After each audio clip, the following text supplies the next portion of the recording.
All right, what is up, everybody? My name is Augie Schmidt. If you do not know me already, I'm a top producing commercial real estate agent here in Central Florida. And today we are looking at commercial real estate from a different perspective. So I have been fortunate enough to be put in the position where I am currently looking for another asset between $1 million to $2 million. Now, what I love best is industrial and warehouse properties. However, I've looked at apartments, multifamily, and also some mobile home parks. So today we are going to be looking at an 18-unit mobile home park. And this asset is special to me because I actually used to live in it. So when I was 10 to 11 years old, I lived in this mobile home park, and during this time it was a rougher place to live, but I learned a life lesson from this mobile home park that I will share with you at the end of the video, so be sure to stay tuned for that.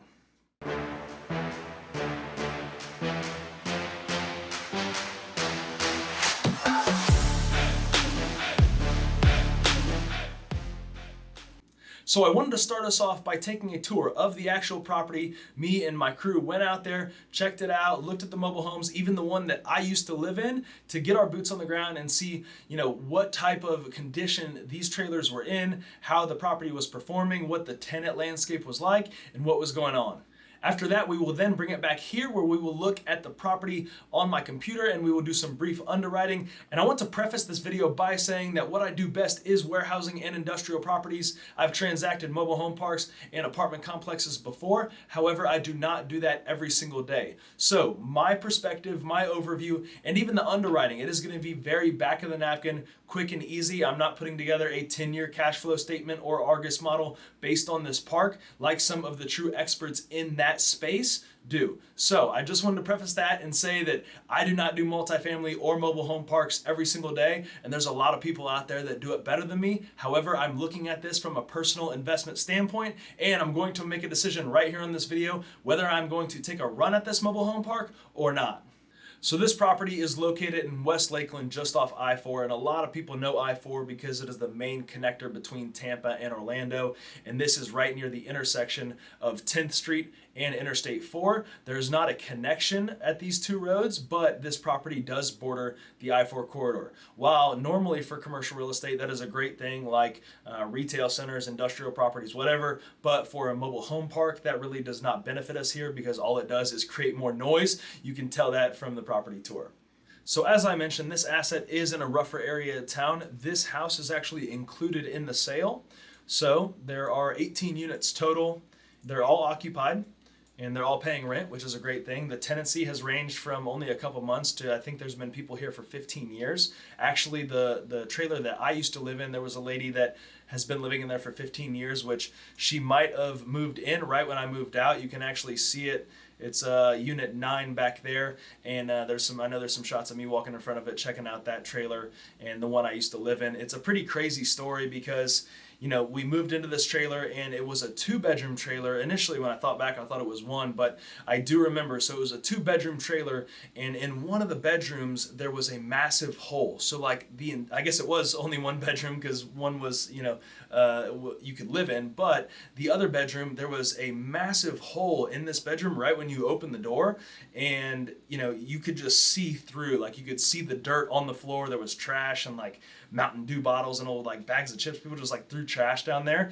And I actually talked to the property owner about it and mentioned that there was a hole in the floor, and he kind of downplayed it. It was kind of funny, but I told him that he probably gave us a great deal on rent, which my family really could have used at the time. So really it worked out as a deal for everybody.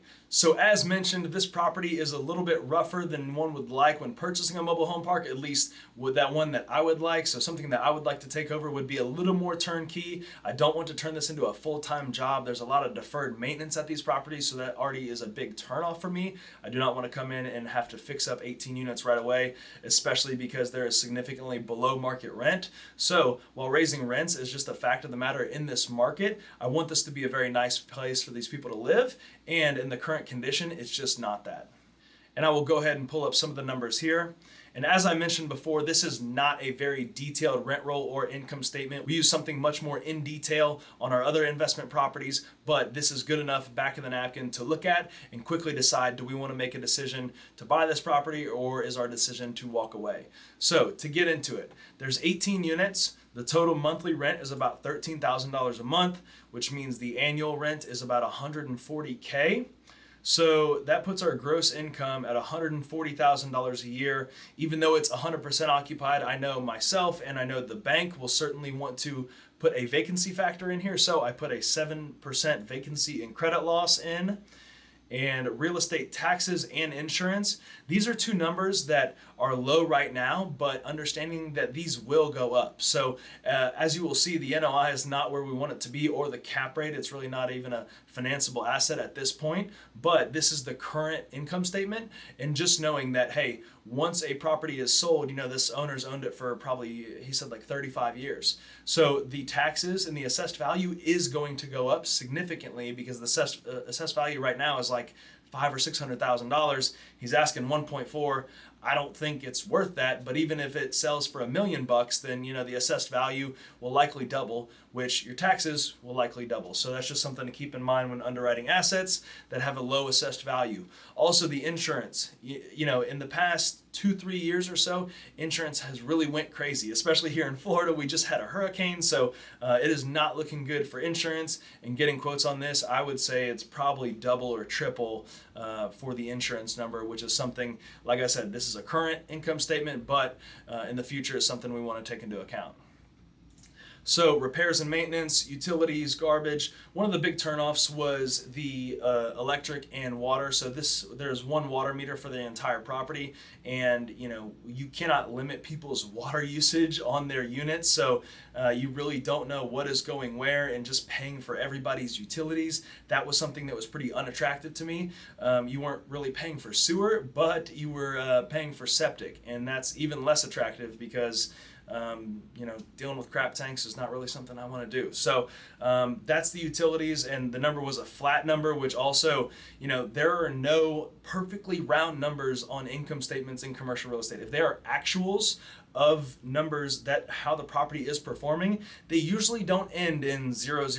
So that's just something to, keep in mind. Is most likely, your electric bill, my electric bill, it doesn't end up to be, $300 every single month. It's, $297, $314, $400, whatever it is, but they don't end in flat numbers. So that was just something that caught my eye, and I immediately said, it's kind of a red flag. That's not the real number. Is it less? Is it more? I don't know. Same thing with garbage. So management. This property has been self-managed, which is kind of a sticking point to some owners. So, owners will often say, hey, I've managed this property myself. It's been okay for me. It's worked for me. And they do not want to put a management component in here because, as you can see, management companies on assets like this, usually 8 to 12%.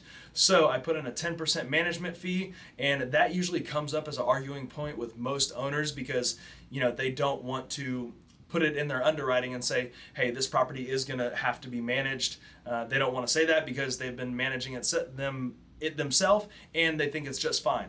So to move on, we have total expenses of about $51,000, and with an annual income of $130 minus 51, it puts us right at $77,000 for an NOI. And the asking price is $1,490,000, so that puts us at a 5.2% in-place cap rate, which is not good. So if this was a fully stabilized lot rent, 100, 200 unit mobile home park, then a 5.2 cap might look better, especially if there was upside. But on a value add park like this that, has some deferred maintenance and needs some repairs, that's not really good. However, I do want to look at the pro forma. So when underwriting a property, you always look at what it can be. So I'll take us to a separate sheet now and say, hey, there is below market rents, but what can rents be if improvements are made to the property, if rents are raised? So I put a blanket 30% factor over all the rents, which is how we got our numbers here. And that raised our annual income from, I think it was $130,000 to $180,000, which is a great improvement. These taxes and insurance, as I mentioned before, they're going to go up. So we'll go ahead and put that in, and we can just double it, the insurance. I know it'll be at least that.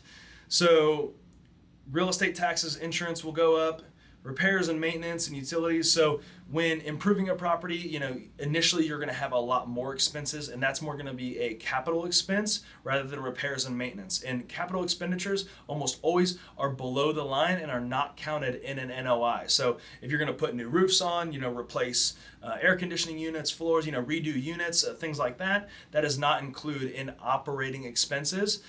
Just remember the word operating and just focus on that. Like, what does it take to run the property?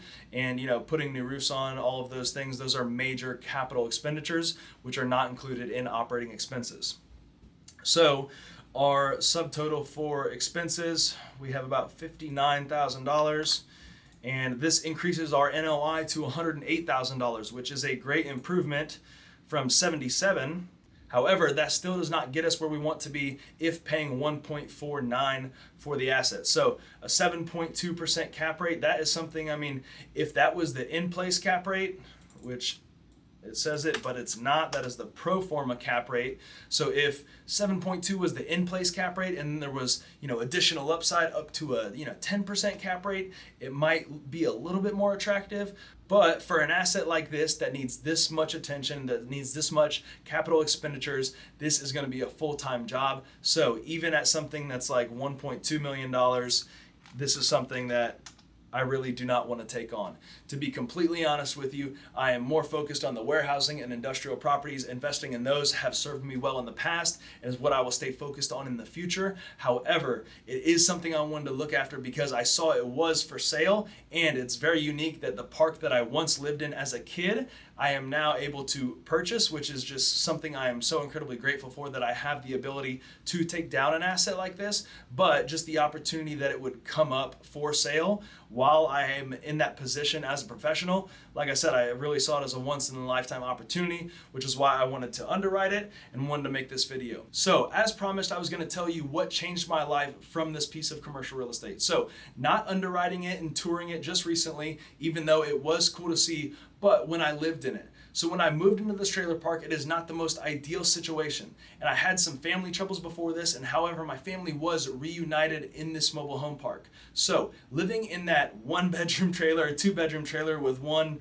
bedroom that had a massive hole in it, I remember being reunited with my family and being the happiest I've ever been when I was 11 years old. So that taught me very, very early on. I just remember being reunited with my mom and dad. We were separated for a while, but being back with them just made me so incredibly happy as a kid that like nothing else mattered. My circumstances, that crappy trailer, the crappy car we drove. I don't think we had a car at the time, but just those circumstances did not define how happy I was and my joy in that moment. So that was just so encouraging to me that even to, I'm incredibly grateful to have gotten to the level I'm at today. However, I do know that the money does not equal happiness. And some of these people in these parks are 10 times happier than millionaires or billionaires could ever be. It's because they have family, they have each other, and they focus on that and they prioritize that. So that was something that I have always held near and dear to my heart, and something I learned from living in this park at a young age, and I wanted to share it with you.